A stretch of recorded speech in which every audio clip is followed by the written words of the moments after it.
Hürmetli vatandaş, bugünkü leksiyalarımızı başlaymayız. Leksiya Resulü Rozu Washington'dan sözdeyimiz. Bugünkü islağa 2025 yıl 1. ayının 7. günü hepteki seyşembe vatandaş. Bugünkü vaziyetimiz neymi deyimiz, mındak deyimiz vatandaş. Vaziyetimizin mavzusu, leksiyanın mavzusu hem vaziyetimizin üzü. Prezident Trump mındak dedi. Ben izchil Xi Jinping bilen alaqada bolup geldim. Çünkü taraf mındak görsetti. Prezident Trump'nın ifadesiga itibar berimiz. Gördünüz mü? Mavzulu haber 1. ayının 7. günü Amerika Ovozunun Xitay til programması ilan kılındı. Haber mındak başlandı vatandaş. Washington, Prezident Donald Trump. Haftanın 1. günü, yani 1. ayının 6. günü mındak görsetti. Cumhurbaşkanı reis Xi Jinping bilen her iki tarafның vekilleri izchil söhbetleşip geldi. Belki men ikimizden ait yaxşı bille turalaydıqanlığımızı işinimen münasebetler dairesinde. Beijing Cumhurbaşkanı Taşqi İşler Ministerliğinin bayanatı cevap bergende muxbirlarning sualıga Prezident Trump bilen Xi Jinping'nin söhbetleşkenligini delillemedi. Lekin Prezident Trump'ның alaqadar söz ibarlarına itibar bilen qaraymiz dep görsetdi. Biz izchil sözleşivatimiz. Biz Cumhurbaşkanı vekilleri bilen sözleşivatimiz. Prezident Trump konservatiflar söhbetiga riyasetçilik qilg'uchi Hot Habit'ning ziyoratini qabul qilganda yuqorida ko'rsatdi. Reuters xabar qilib mundaq ko'rsatdi. 1. ayının 20. günü vazife o'tashga qasam beradigan Prezident Donald Trump mundaq dedi. Xi Jinping kuchlik odam. Jungoda hurmatga ega. Men bundaq o'ylayman, biz munosabatlar doirasida yaxshi tura olamiz. Reuters Prezident Trump'ның sözlerinden naql elib mundaq ko'rsatdi, shundaq ko'rsatdi. Lekin shuni bilishing kerakki, aloqa munosabatda bo'lish qo'sh taraflik bo'ladi. Va Prezident Trump'ның Reuters'ga aytgan so'zi, aloqa munosabatda bo'lish qo'sh taraflik bo'ladi. Cumhurbaşkanı Taşqi İşler Ministerliğinin bayanatçısı Goja Kun, yeni bayanatçı o'xshaydi bu Goja Kun, haftanın 2. günü muxbirlarning suoliga javob berganda mundaq ko'rsatdi. Cumhurbaşkanı taraf Prezident Trump'ның so'zlariga e'tibor bilan qaraydi. Prezident Trump Xi Jinpingni 1. ayının 20. günü o'tkaziladigan murosim qatnashishga taklif qildi. Aqsarayning bir nafar sobiq amaldori mundaq ko'rsatdi. Prezident Trump Xi Jinping bilan tez arada ko'rishishni umid qildi. Undaqda mushu xabar va oxirgi abzas, oxirgi bir jumlaning mazmuni qarasangiz, bugunchi isloq 7 bo'lsa 13 kun. Mushu 13 kun oralig'ida Cumhurbaşkanı reis Xi Jinping Washingtonga kelib, Prezident Trump o'tkazadigan, yani 1. ayının 20. günü o'tkazadigan vazifa topshirib elish qasamyod yig'iniga murosimiga qatnashamda shuna mumkinlik bormi yo'q? Yuqori xabar deb vatandoshlar. Siz buni ko'ring, ha? Endi yana bir xabarimiz kelayli. Ekranda Prezident Trump bilan Xi Jinping pot ardi ko'rishdi. Mana ko'rdingizmi? Mana qarab turing, ha? Kuchlik erboblar tarix yaratadi.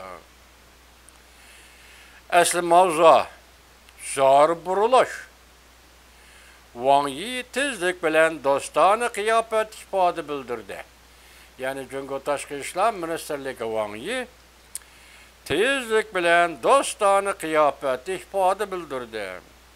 Prezident Trump'nın Xi Jinping'ni maqtışı, iki rəhbər dərhal görüşüp vəziyyətini muqimlaştırdı. Çünkü Amerika oturuşki vəziyyətini muqimlaştırdı. Wall Kuchisi video film, yaki Wall Kuchisi televiziyasi video film. Birinci ayının 7. gün yutup. Yukarıki xabarlar Wall Kuchisi'nin xabari. Wall Kuchisi xabari da konkret trak nim depti? Prezident Trump bilen Xi Jinping pat ardı görüşüdü. Orun doğrusu bir neslim yaptı, qayyadi görüşüdü bir neslim yaptı. Küçlük erbapla tarih yartıda. Mesela Prezident Trump küçlük adam, Reis Xi Jinping küçlük adam, ular tarih yartıda. Yani uçuruşup tarih yartıda. Asli mavzu koyulgan baştaki mavzu zor, buruluş.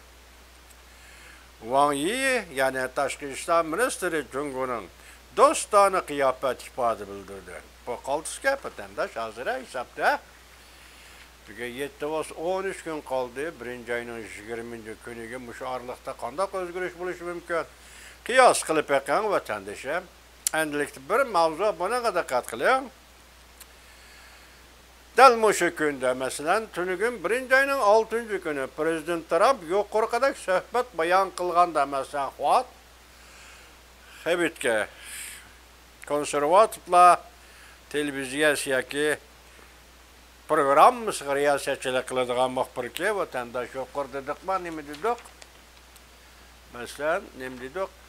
Hat Hebitke ne? Hat Hebitke ifade bildirgendi yukarı kadar ifade bildirdi. Bu birinci ayının 6. günü dikiyor.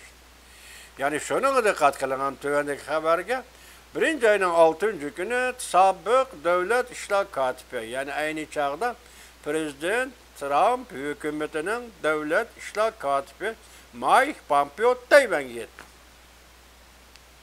Tayvan'a görüp, Tayvan'da bir kütübeleşme razı, yani paragat, yani paravallık. Cemiyetinin teklifi binaen Tayvan'a verip notuk sözülde. Endi siz bu notuktan anlayısınız vatandaşım. Tayvan'a gelip notuk sözlep sabık devlet işler katibi Mike Pompeo mundak görsetti.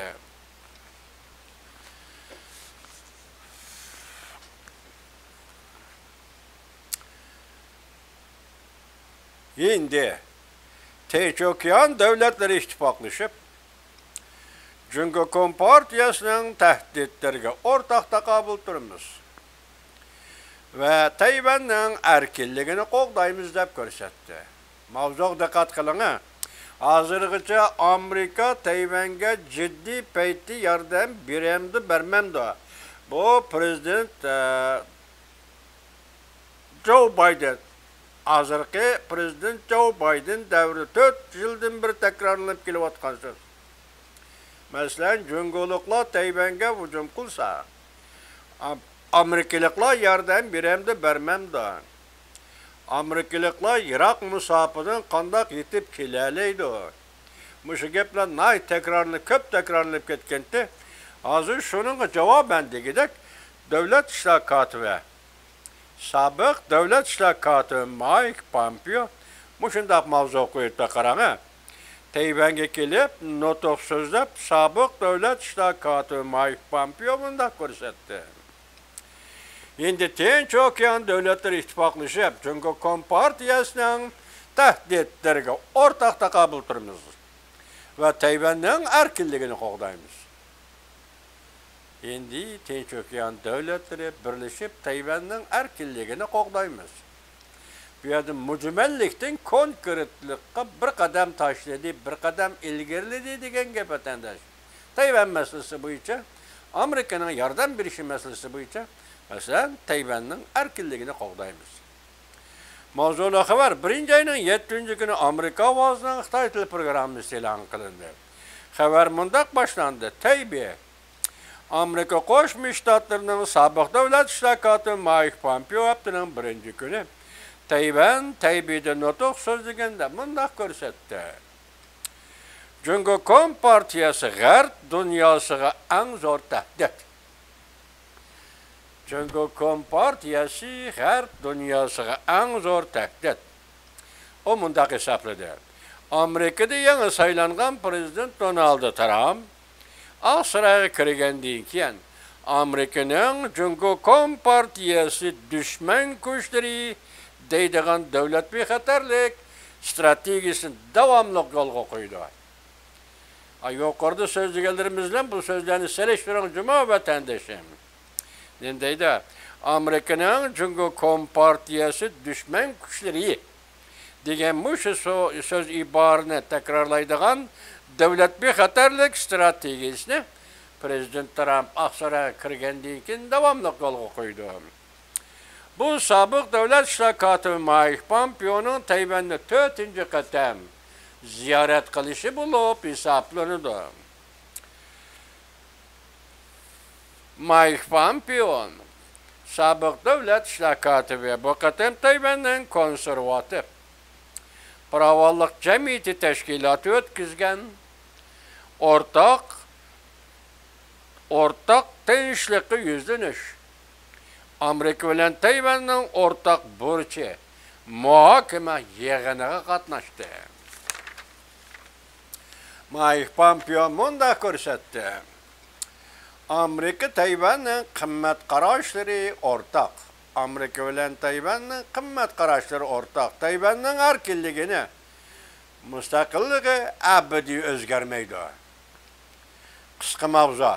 O'yilgan mavzumizdan qarang. Mike Pompeo mundaq ko'rsatdi. Amerika bilan Tayvanning qimmat qarashlari ortaq. Tayvanning erkinligi va mustaqilligi abadiy o'zgarmaydi. Qisqa mavzu mustaqilligi deganda Tayvanning hozirgi holati abadiy o'zgarmaydi. Mike Pompeo to'g'ridan-to'g'ri mundaq ko'rsatdi. Sobiq davlat ishlar kotibi.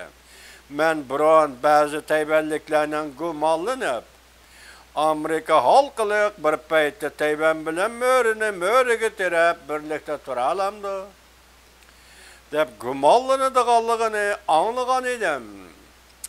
Bu to'g'rida Mike Pompeo mundaq ko'rsatdi. Axloq normallari siyosiy iborlar qaraganda taxammi muhim. Bu bo'lsa-mu Amerika Tayvan o'rtasida o'rtaq qimmat qarashlari bor. Mike Pompeo mundaq ko'rsatdi. Sobiq davlat ishlar kotibi. Prezident Trump dastlabki mezgilda Amerika hukumati unumli bir tahdid tuzgan edi.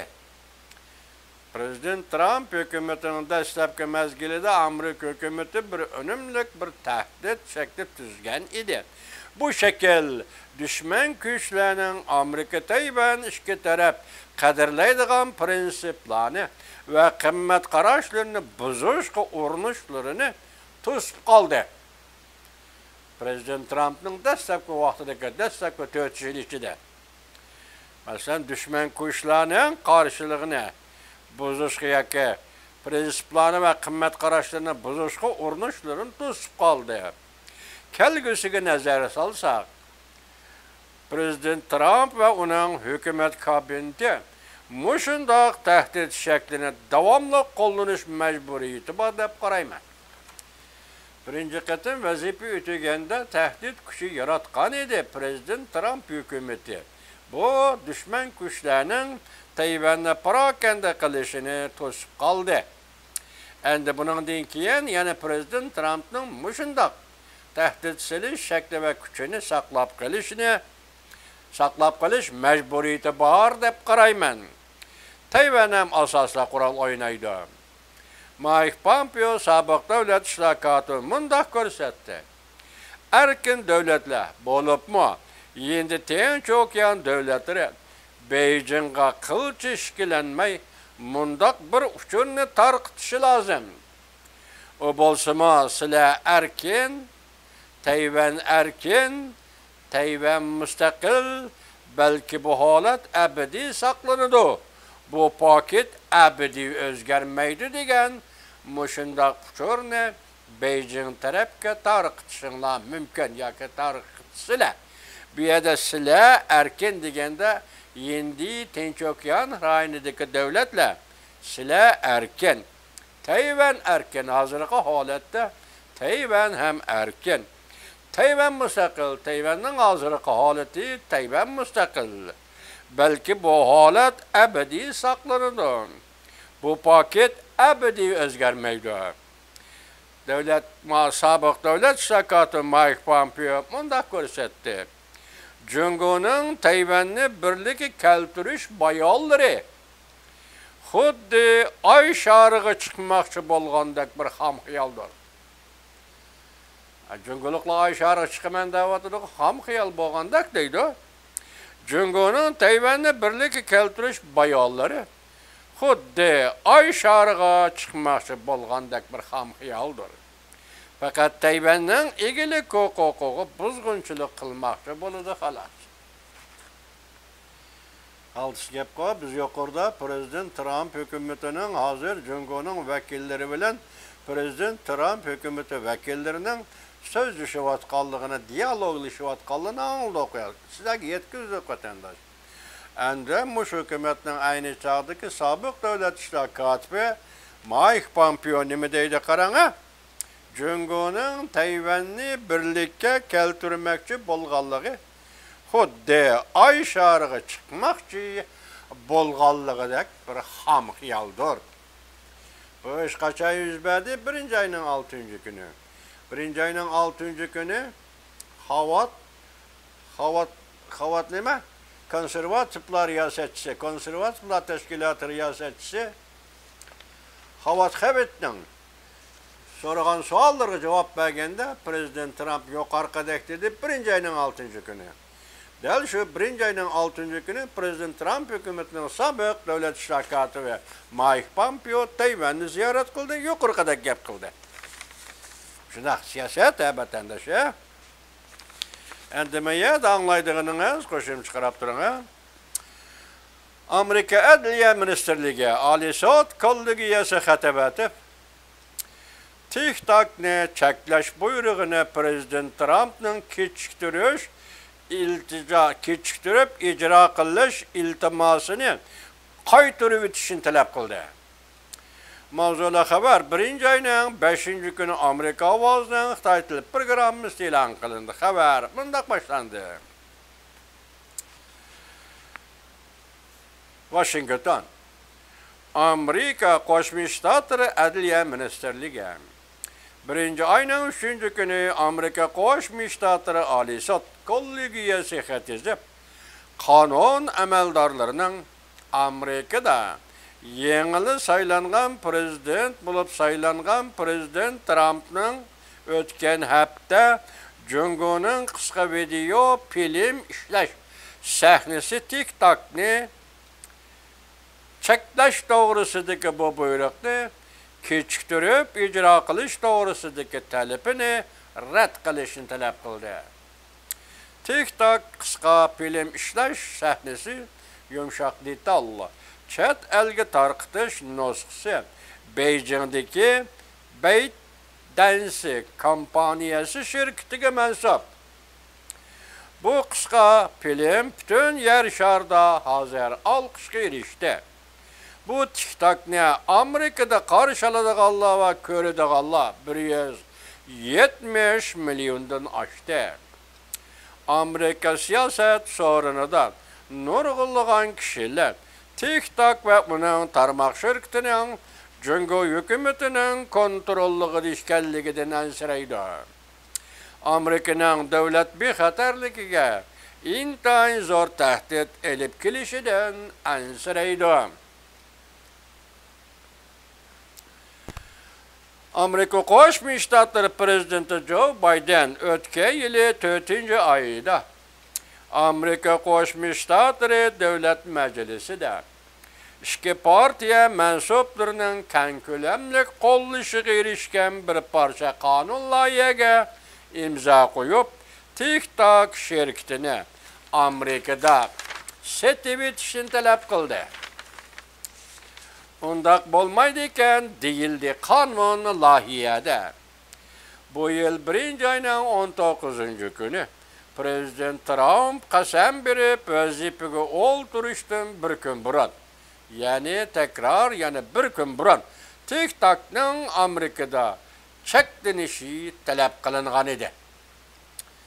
Prezident Trump birinci mezgilde vazife ötegende TikTok tarmak şirketini Beijing'deki ana şirketinden ayırıp çıkıp Amerikada setevet işine teşebbüs kılgan idi. Növbette yeni saylangan Prezident Trump aynı çağdaki 4 yıl vazife ötegen mezgilde nemi qanday kılgan idi? Prezident Trump birinci mezgilde vazife ötegende TikTok tarmak şirketini Beijing'deki ana şirketinden ayırıp çıkıp Amerika'da setevet işine teşebbüs kılgan idi.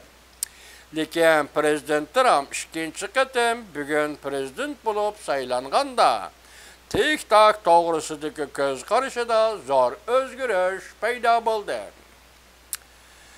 Bu özgürüşlerin mühim sebebi TikTok bu qitim Amerika'da ötküzülgen saylamda Prezident Trump'ның Amerika yaşlarının ve Amerika'da saylıqçı erlerinin qollışıga erişişide TikTok zor yardım kıldı. Prezident Trump'ның saylandı galba kılışıda mühim rol oynadı. TikTok. Prezident Trump ötken yılı 12. ayının 27. günü Amerika Ali Sot Kollegiyası xat tapşırıp Ali Sot kollektifinin TikTok doğrusundaki kanununu keçiktirip icra kılışıga haydakçılık kıldı. Bu kanun Prezident Joe Biden imza koygan kanun. TikTok doğrusu bunu keçiktirip icra kılışını talep kıldı, iltimas kıldı. Növbetdeki prezident bulup saylangan Donald Trump. Haydakçılık kıldı. Bu dilonun yeni terakkiyat kıyıllığı doğrusu da Amerika Adliye Ministerlik Haftanın 5. günü Ali Sot Kollegiyasiga tapşırgan kanun hüccetleri de mundaq görsetti. Fakat ByteDance, Beijing'deki ana şirketi davada tutup elişini ispatlap bireligen ahval astıda Prezident Trump'ның talepini tasdiqlashga bo'ladi. Lekin ByteDance şirketi bu noktana orlab ketelmedi. Aldığınki şart ByteDance degen bu ana şirket yani TikTok'ның ana şirketi Beijing'de. Hazır bu dilo Amerika'da davada, sotda yoki kanun aldıda arz qilib degidekmiş o vaqt keldi. Hazırgıçılık TikTok yoki onun ana şirketi ByteDance davada tutib oladigan bir paketni o'ttirg'i elib chiqolmadi. Agar tutib oladigan bir paketni o'ttirg'i elib chiqolsa, bu qatim yangi saylangan Prezident Trump'ның iltimasini tasdiqlash mumkin.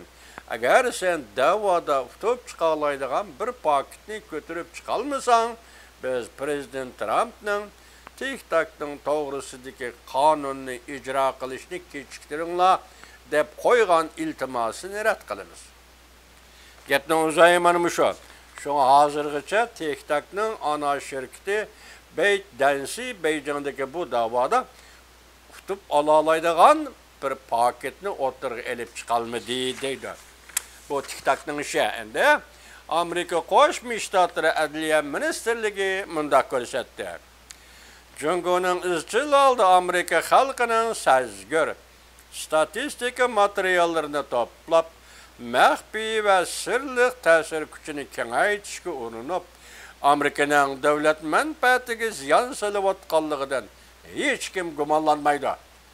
Bu ishlarni TikTok shunday qilyotdi. TikTok 170 milyon Amerikalik va Amerikalik munosabatlik kishilarning sezgir materiallarini uni nihoyat zo'r josuslik vositasiga aylantirdi. Ko'rdingizmi?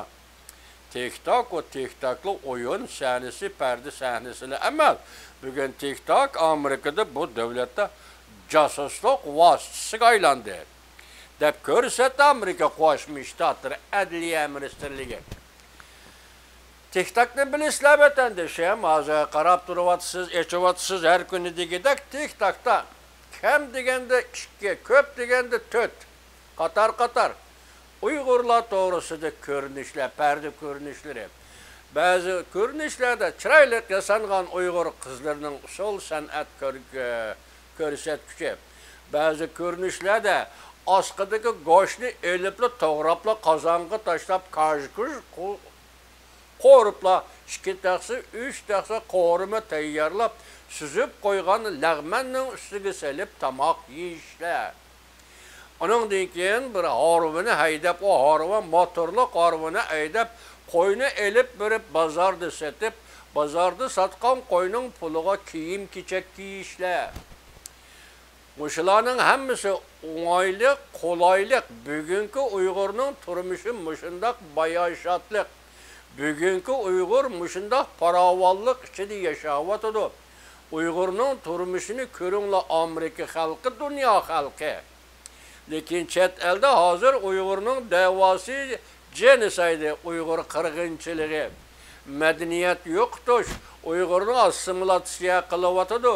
Uyg'urni jazo lageri ve türmelerge taşlayotidi. Uyg'urning bütün ailesi vayron qilib o'tdi.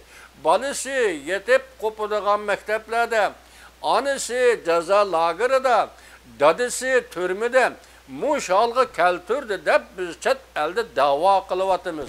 Lekin TikTok buning aksicha yuqorqidek ko'rinishlarni, suratlarni, rasmlarni, do'konlarni Uyg'ur turmushining farovonligini, Uyg'ur turmushining mush darajada yuksalganligini ko'rsatib, dunyoga chet eldagi da'vo ishlarimizni yolg'on demoqchi bo'lyotdi.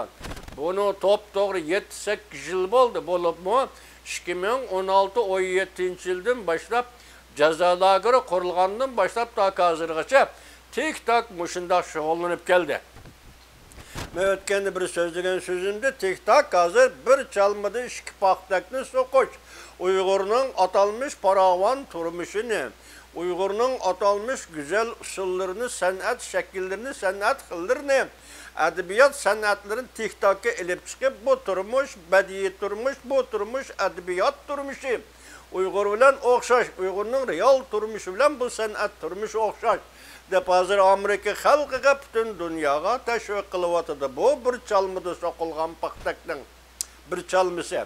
İkincisi, askıda goşt elib, qo'rib tayyorlab, askıda goşt elib, qozonga selib pishirib, sirip yeyotgan, qovurig'ini sirip yeyotgan Uyg'urlarning ko'rinishini ko'rsatib, navbatda Xitoydan ko'chman ko'tarish siyosati intayin jiddiy elib berilayotgan Şinjan Uyg'ur avtonom rayoniga ko'chman Xitoylarni jalb qilish.